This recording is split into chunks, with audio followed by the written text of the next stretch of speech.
ए पैगंबर, कहो कि तुमको आसमान और जमीन में रिज्क कौन देता है, या तुम्हारे कानों और आंखों का मालिक कौन है, और बेजान से जानदार कौन पैदा करता है, और जानदार से बेजान कौन पैदा करता है, और दुनिया के कामों का इंतजाम कौन करता है। तो यही कहेंगे कि अल्लाह। तो कहो कि फिर तुम अल्लाह से डरते क्यों नहीं?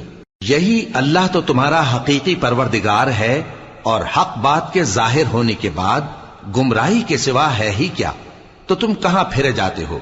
इसी तरह अल्लाह का इरशाद उन नाफरमानों के हक में साबित होकर रहा कि ये ईमान नहीं लाएंगे। इनसे पूछो कि भला तुम्हारे शरीकों में कोई ऐसा है कि खलकत को पहली बार पैदा करे और फिर उसको दोबारा बनाए? कह दो कि अल्लाह ही पहली बार पैदा करता है, फिर वही उसको दोबारा पैदा करेगा। तो तुम कहां उल्टे जा रहे हो। पूछो कि भला तुम्हारे शरीकों में कौन ऐसा है कि हक का रास्ता दिखाए